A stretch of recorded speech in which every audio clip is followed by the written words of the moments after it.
Thank you very much. Thank you, Chair Kapori. I want to thank the partners that she mentioned that have come together in this good idea and this good solution.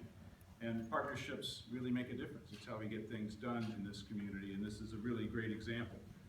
It also is validation of the priority that the city and the county have placed on housing and homelessness over the last year.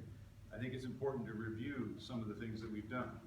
Just about 9 months ago, we declared a state of housing emergency in this city, and those have been now proven to be not just words. We have made enormous commitments to affordable housing and to dealing effectively with the crisis of homelessness in our community since that time. We've made good on a $20 million commitment for additional affordable housing dollars in North and Northeast Portland.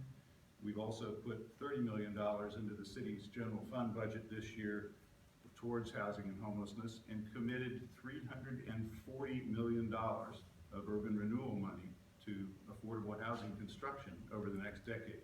I don't know of any other city that has done anything near that in terms of a level of commitment, and I'm really proud of that. But we haven't stopped there. In the last week, the city has approved 2 new affordable housing revenue options. One, a construction excise tax that will be dedicated to affordable housing, and we've referred to the voters an affordable housing bond measure for this November's election that will produce $258 million more for affordable housing in this city to try to keep us affordable for families and working people, and to frankly not become San Francisco. Under our state of emergency, we also had a shelter goal, which is to open 650 shelter beds this year, and we've already created over 600.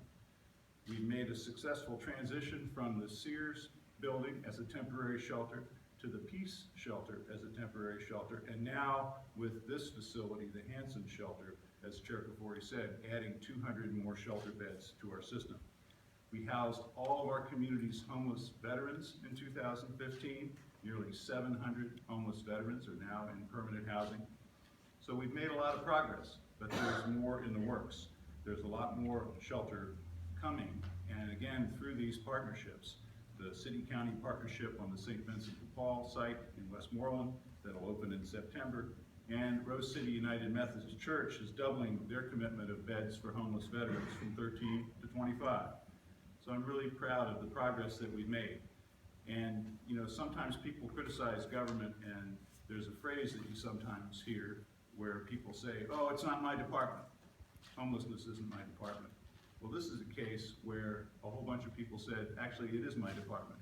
And I really appreciate the fact that our public safety leadership in this city and county are part of this solution as well. And I want to specifically thank Sheriff Dan Staten and the Sheriff's Office for being flexible, and as well as the Portland Police being flexible and figuring out we own these buildings, we can use them more efficiently, do our work better, and help solve the crisis of homelessness.